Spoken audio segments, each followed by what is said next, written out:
오늘 은혜 받으실 말씀은 고린도전서 5장 1절에서 8절까지 말씀을 함께 보시도록 하겠습니다. 고린도전서 5장 1절에서 8절까지 말씀입니다.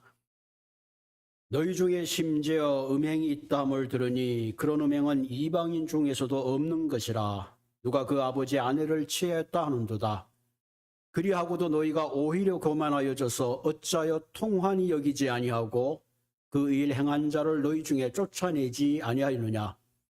내가 실로 몸으로는 떠나 있으나 영으로는 함께 있어서 거기 있는 것 같이 이런 일을 행한 자를 이미 판단하였노라. 주 예수의 이름으로 너희가 내 영과 함께 모여서 우리 주 예수의 능력으로 이런 자를 사탄에게 내어주었으니 이는 육신은 멸하고 영은 주 예수의 날에 구원을 받게 하려 함이라. 너희가 자라난 것이 옳지 아니하도다. 적은 누룩이 온 덩어리에 퍼지는 것을 알지 못하느냐. 너희는 누룩 없는 자인데 새 덩어리가 되기 위하여 묵은 누룩을 내버리라. 우리의 유월절 양 곧 그리스도께서 희생되셨느니라. 이러므로 우리가 명절을 지키되 묵은 누룩으로도 말고 악하고 악의에 찬 누룩으로도 말고 누룩이 없이 오직 순전함과 진실함의 떡으로 하자. 아멘. 우리 이 시간에는 우리 성가대 녹음한 걸 함께 찬양을 듣도록 하겠습니다.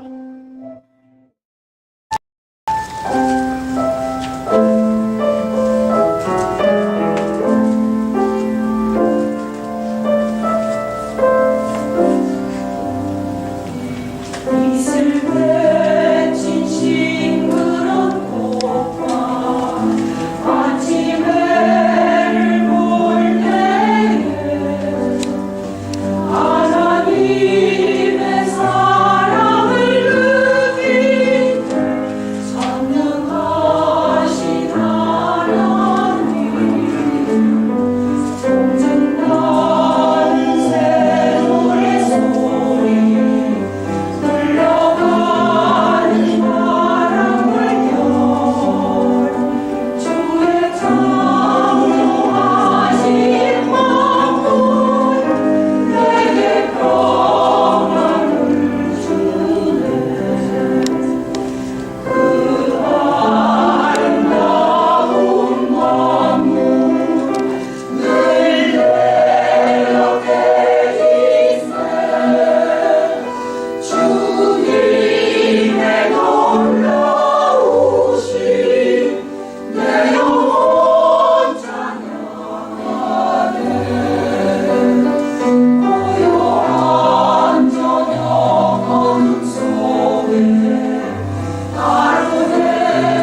성가대 감사합니다. 벌써 재작년 6월 달 겁니다. 시간이 참 빨리 흐르는 것 같아요. 오늘 특별히 우리 김성자 권사님, 또 우리 심 권사님, 또 권순자 권사님 함께 하셔서 감사합니다. 제가 목요일 날 오른쪽 어금니하고, 송근니하고 옆에 있는 걸 좀 뺐어요. 그래서 얼굴이 좀 붓는데, 혹시 발음이 세더라도 제가 확 못 웃습니다. 그래서 잘 들으시기를 바랍니다. 불란서 작가 가운데 모파상이라는 분이 있는데 이분의 그 단편 소설 가운데 한 가닥의 끈이라는 제목의 단편 소설이 있습니다. 한 가닥의 끈. 이 소설의 주인공의 이름이 메트로 오세크루네라는 그런 사람인데 이분은 르망디 시골에 사는 50대 농부입니다. 어느 날 이분이 시장에 갔다가 길가락에 떨어진 한 가닥의 끈을 보고는 꼭 저 끈을 또 쓸 수 있는 일이 있지 않을까. 그래서 그것을 주워서 주머니에 넣습니다. 마침 그 시간에 어떤 사람이 지갑을 잃어버렸어요. 막 지갑을 찾는 가운데 한 사람이 저 농부가 방금 뭔가를 집어서 주머니에 넣는 걸 봤습니다. 그러면서 혹시 저 사람을 의심이 됩니다. 그래서 어쩔 수 없이 경찰에 붙잡혀 갔습니다. 그래서 온몸을 추색을 당하고 좀 온갖 모욕을 당했습니다. 다행히 다음 날 잃어버렸던 지갑을 찾게 되었습니다. 자신이 어이없이 도둑으로 몰리고 억울한 일을 당했습니다.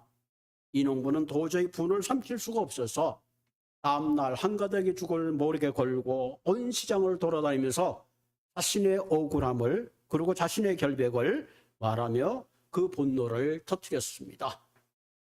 농사 지을 때 농사를 지어야 되고 또 자신의 가정을 돌봐야 되는데 그는 자신의 분노함을 참지 못하고 한 가닥의 끈이 자신의 마음에 깊은 상처의 올가미가 되어서 평생을 불평과 원망함으로 살았다 하는 그런 이야기가 있습니다. 우리의 인생을 불행하게 하고 파멸로 이끄는 것은 사실은 주변의 환경이 아니라 주변의 사람이 아니라 우리의 마음 속에 용서하지 못하는 분노와 억울한 마음 때문에 때로는 그런 것들이 쓴뿌리가 되어서 우리를 불행하게 할 때가 참 많이 있습니다. 이런 마음의 독소들이 때로는 지나친 교만일 수도 있고 이기심일 수도 있고 또 불신앙과 또 정력일 수도 있습니다. 우리는 이와 같은 독소가 우리의 마음에 퍼지게 되면 우리의 심령을 상하게 하고 몸과 마음을 망치게 된다는 사실입니다. 오늘 본문에 이런 마음의 독소를 성경에는 묵은 누룩이라 그렇게 말합니다.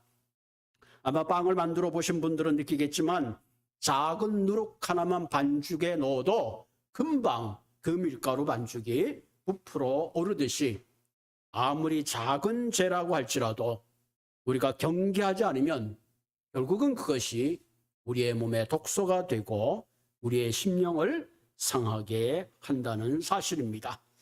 그런 의미에서 오늘 이 아침에 우리는 묵은 누룩과 같은 죄의 독소를 어떻게 하면 잘 다스리고 우리 자신을 지키며 우리가 건강한 공동체를 만들어갈 수 있는가 함께 생각해 보고자 합니다. 오늘 본문에는 고린도 교회에 파고 들어온 묵은 누룩에 대해서 바울은 경계하고 있습니다. 지금 고린도 교회에 들어온 그 누룩은 음행의 누룩이 교회에 깊게 하고 들어왔습니다. 이 음행이라는 이 그릭 말은 포로네이아라는 말인데요. 이 말에서 온 것이 포르노입니다. 실제로 고린도 교회는 많은 음란의 행위가 있었는데 그 이유 중에 하나가 아프로딜의 신전이라고 그 우상을 섬기는 신전에 무려 1000여 명의 여사제들이 있고 제사의 일환으로 온갖 음란한 행위를 자행하고 우상 숭배하는 것이 일상의 일처럼 만연했습니다.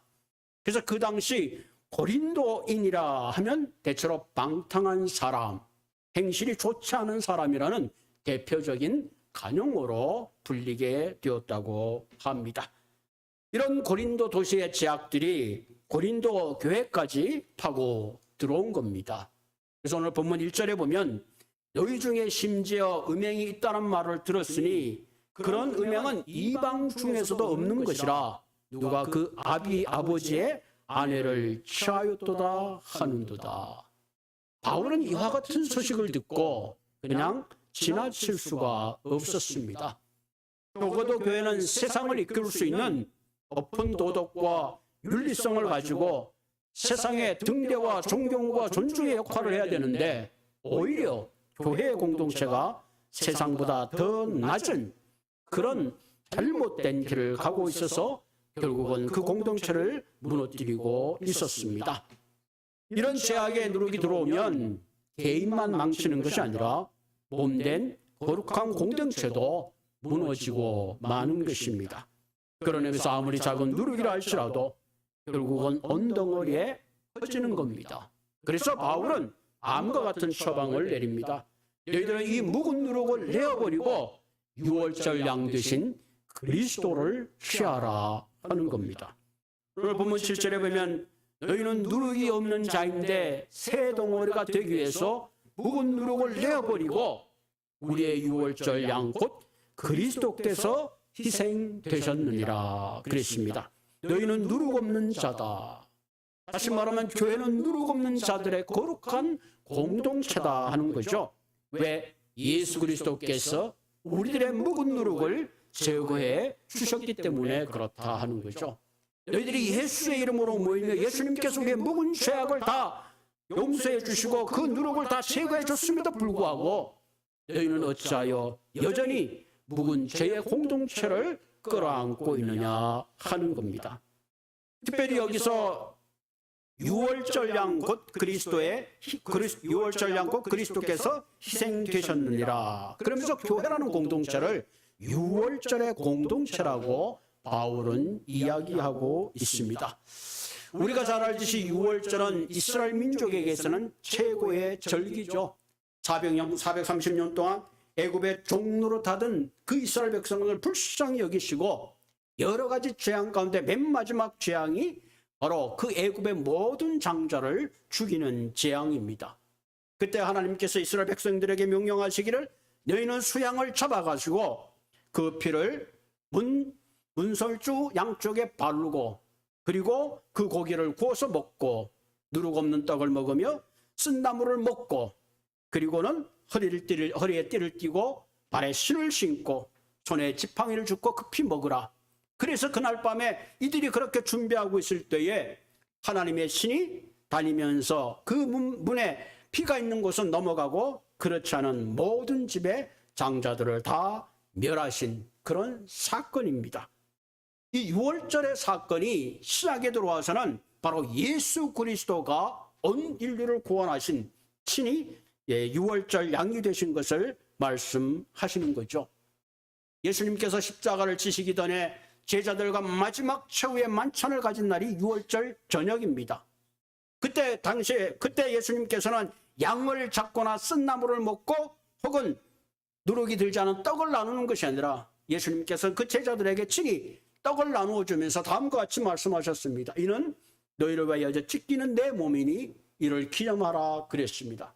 그리고 또 잔을 들어서 말씀하시기를 이는 너희를 위하여 흘리는 새 언약의 피라고 말씀하신 것입니다. 다시 말하면 예수님 자신이 바로 유월절의 양되심을 선포하신 거죠. 그런 의미에서 교회는 예수 그리스도의 거룩한 떡과 그리스도의 언약의 피를 나누는 진정한 의미에서 유월절의 공동체가 되어야 된다는 말을 하고 있는 것입니다. 오늘 저와 여러분들은 오늘도 이 예배를 드리고 있는데 우리는 이 예배 가운데서 예수 그리스도를 중심으로 하여 친히 떡과 잔을 나누는 거룩한 교제의 잔치가 되어야 된다는 사실입니다. 우리가 매주 드리는 이 예배는 유월절 명절처럼 어린 양 대신 예수 그리스도가 중심이 되고 그 피로 우리의 죄가 사함을 얻고 우리가 마음과 뜻과 온전한 마음으로 하나님을 높여드리고 찬양하는 것이 바로 예배가 되어야 된다는 사실입니다.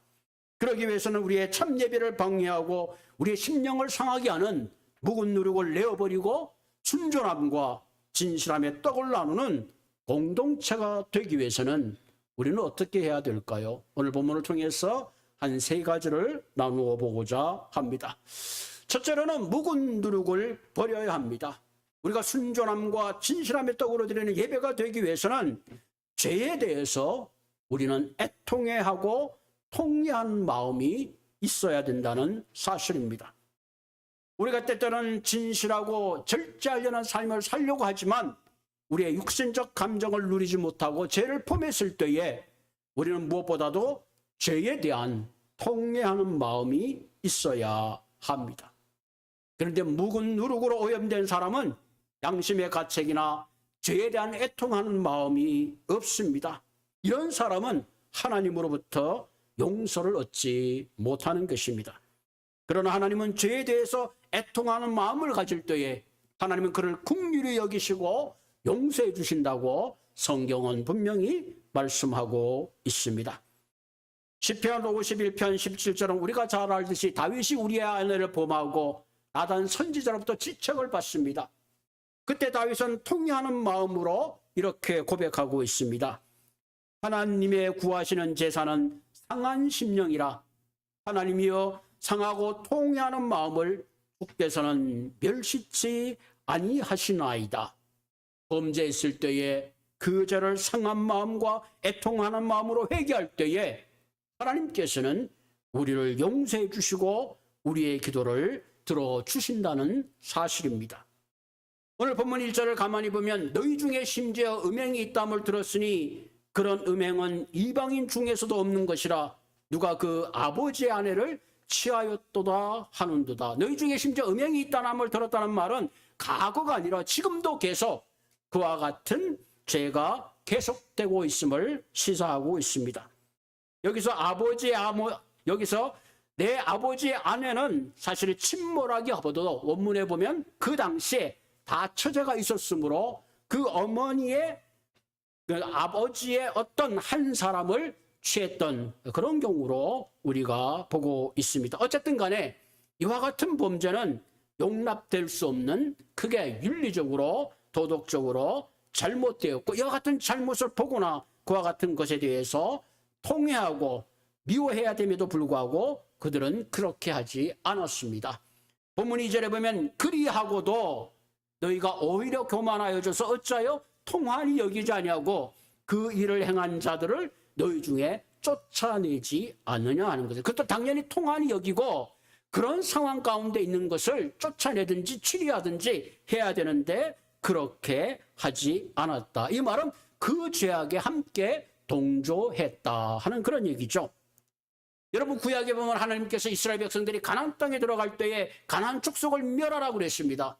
그런데 이스라엘 백성들은 하나님의 명령을 따르지 않고 그 가운데 다 멸하지 않았습니다. 그 이유가 뭘까요?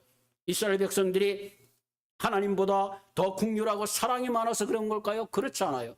가나안 땅에 있는 우상과 타락과 황약의 문화를 더 좋아했기 때문에 그들은 가나안 땅의 족속을 멸하지 않았습니다. 그래서 결국은 그것이 그들에게 올무가 되어서 결국은 자손들이 우상에 빠지는 안타까운 일을 겪게 되는 것입니다. 오늘날 우리 시대의 가장 큰 문제는 죄의 심각성에 대해서 우리가 통회하지 않는다는 거예요. 뭐 다 그렇게 사는 거지 뭐 우리가 뭐 특별한 건가.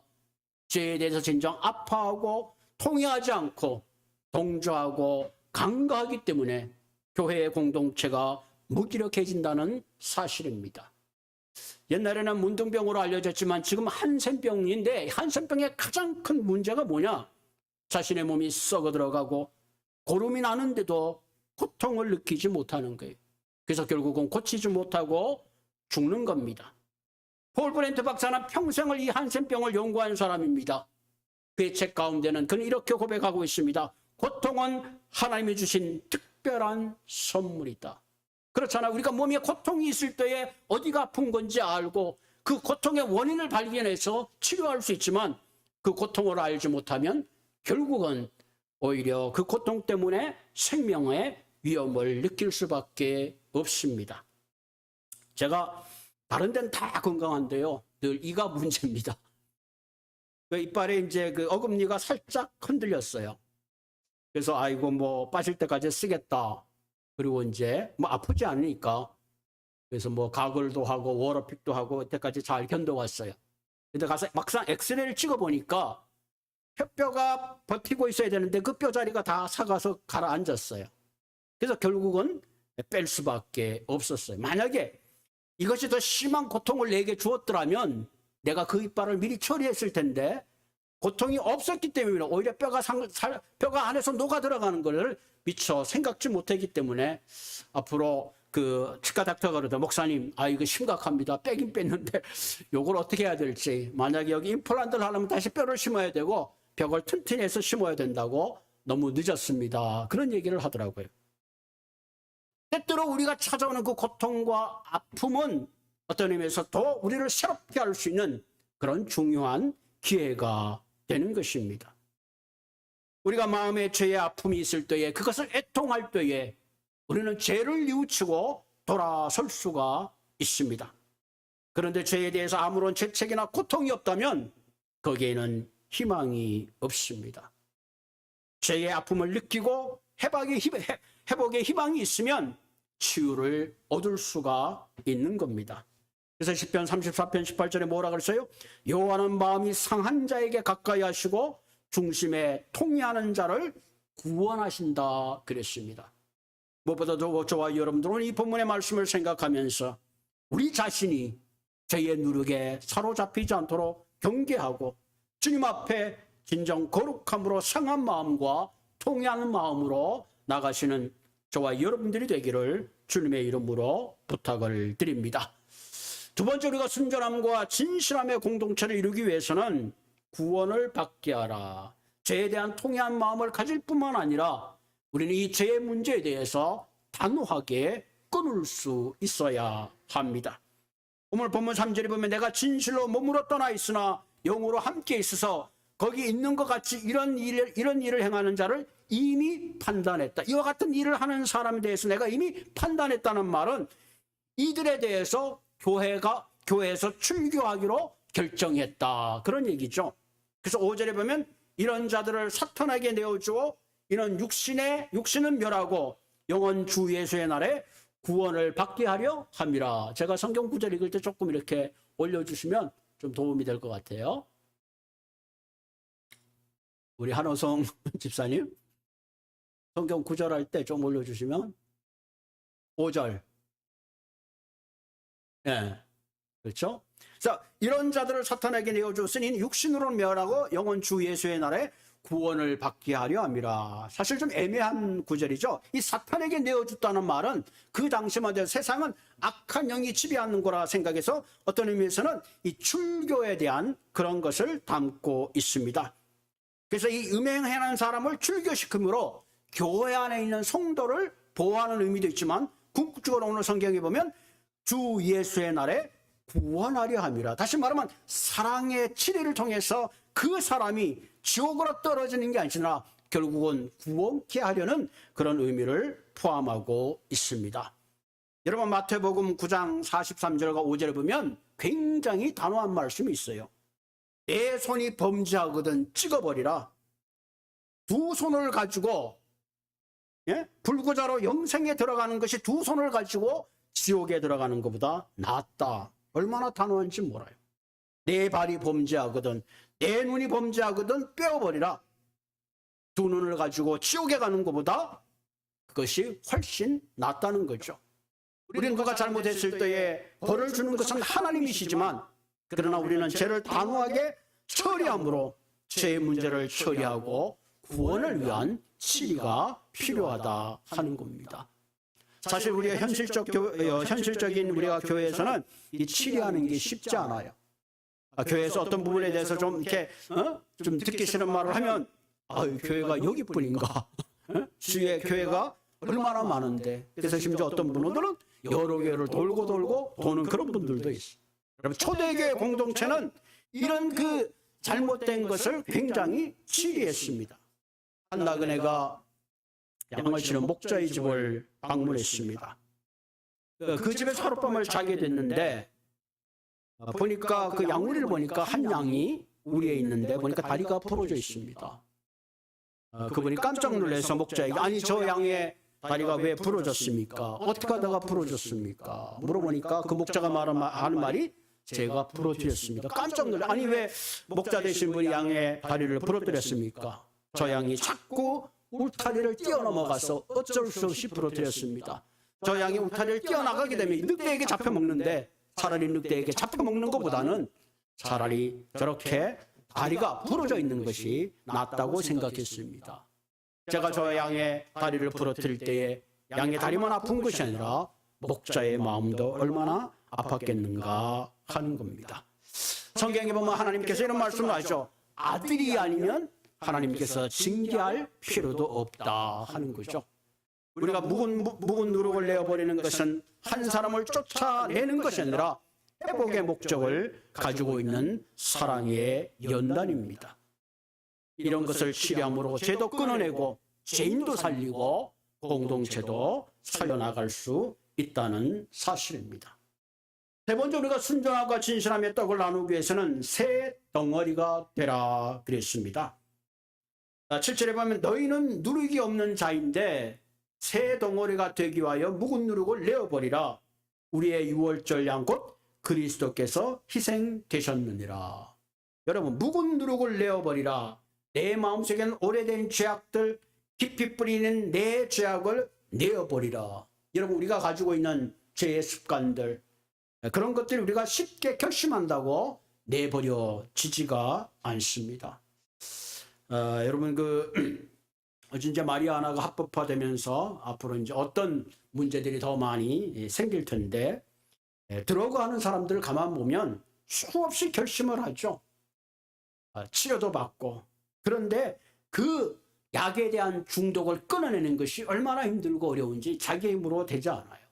그래서 어떤 거 보면 막 잘 하다가도 어느 한순간에 그 유혹을 이기지 못해서 무너지는 것을 종종 보게 되죠. 여러분, 우리가 가지고 있는 어떤 많은 어떤 유혹들, 죄의 뿌리들을 우리의 결심만으로 끊어내지를 못합니다. 여러분, 담배를 하나 끊는 것도 얼마나 어려운지 몰라요. 담배 피시는 분들은 아시겠지만 그 담배를 끊기 위해서는 얼마나 애를 쓰는지 몰라요. 저도 이제 신학교 들어오기 전에 담배를 피웠습니다. 대학교 살 때는 그 클래스가 끝나면 주위에 또 그 복도에서 그 담배 나눠 피는 게 큰 낙이었는데, 그거 이제 제가 신학교 오면서 끊을 때, 처음에는 한 개 샀다가 쓰레기통에 몇 번 넣었다가 주웠다가 분질렀다가 별짓을 다 하다가 지금은 이제 별로 생각이 나서 안 피고 있습니다만은 뭐 하나 자기에게 있는 걸 끊는다는 게 얼마나 힘이 드는지 몰라요. 우리가 가지고 있는 죄의 습관이 얼마나 지독한지 모릅니다. 그런데 이 죄의 습관을 끊어내는 유일한 힘이 있는데 그것이 오늘 성경에 보면 유월절 양 그리스도께서 희생되었다. 그리스도의 십자가의 보혈의 능력만이 우리의 삶의 절망의 구렁텅이에 있는 내가 끊어낼 수 없는 그런 것들을 끊어내는 그런 것들을 우리가 보게 되죠. 8절에 보면 이러므로 우리가 명절을 지키되 묵은 누룩으로도 말고 악하고 악의에 찬 누룩으로도 말고 오직 순전함과 진실함의 떡으로 하자. 저와 여러분들, 우리 모두 알게 모르게 숨은 무룩의 누룩을 가지고 있습니다. 이 숨은 무룩의 누룩을 끊어버리지 않으면 주님 앞에 순전함과 진실함으로 우리가 나아갈 수가 없습니다. 우리가 밝고 빛난 인생을 위해서는 반드시 묵은 누룩들, 악의에 찬 누룩들, 정욕과 증오와 도박과 교만과 탐심과 음행과 같은 이런 것들을 반드시 우리는 끊어내야 합니다. 오늘도 마귀는 우리를 끊임없이 송사하고 괴롭힙니다.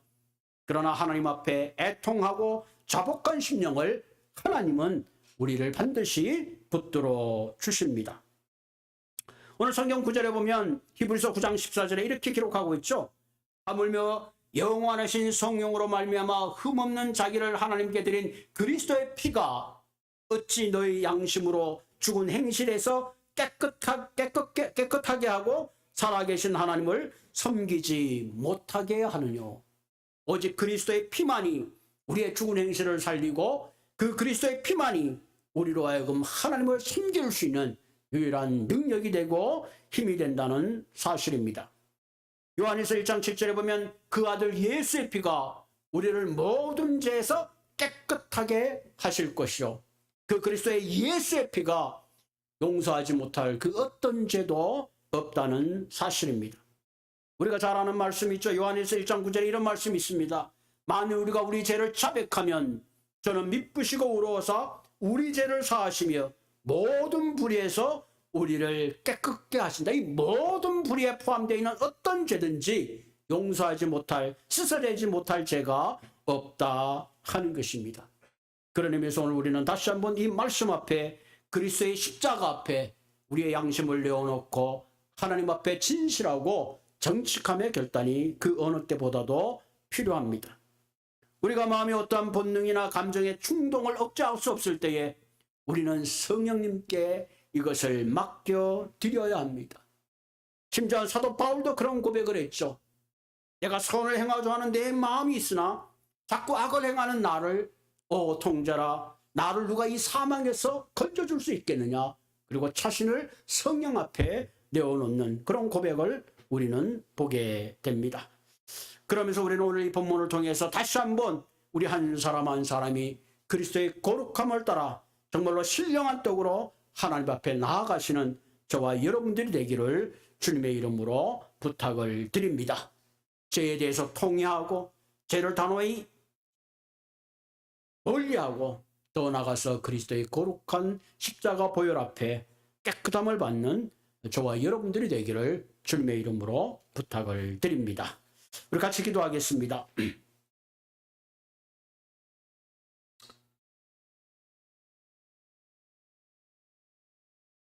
전능하신 하나님, 우리가 이 땅을 살아가면서 우리의 기준과 우리의 가치들이 때로는 명확하지 않고 희미해질 때가 있습니다. 때로는 무엇이 옳고 무엇이 그른지를 판단하지 못할 때가 있습니다. 그러나 하나님, 우리를 누룩 없는 자로 부르신 주님, 우리로 하여금 하나님의 거룩함을 닮아가도록 부르시는 하나님, 그러므로 하나님, 우리가 말씀이 우리의 삶의 기준이 되게 하시고 세상의 그 어떤 것보다도 주님이 주시는 거룩함과 진실함으로 살아가는 저희들 될 수 있도록 주님 인도하여 주옵소서. 때로는 하나님 주님의 거룩함을 담아내기 위해서 힘쓰고 애쓰지만 이것이 결코 내 힘과 내 능력대로 되지 않는 것을 주님 고백합니다. 이 시간에 주의 성령께서 나를 사로잡아 주셨어. 내 힘으로 이길 수 없는 죄의 유혹들을 이기게 하시고 내 힘으로 어쩔 수 없는 많은 잘못된 묵은 누룩들을 내어버릴 수 있는, 끊어버릴 수 있는 힘과 능력과 지혜를 허락하여 주시옵소서. 오 하나님, 다시 한번 우리 한 사람 한 사람 주님 앞에 거룩하고 신령함으로 나아가게 하시며 다시 한번 말씀의 능력 가운데 주님이 맡겨주신 귀한 사명 감당하는 우리 모두가 되게 주님 인도하여 주시옵소서. 나사렛 예수님의 이름으로 감사하며 기도드리옵나이다. 아멘.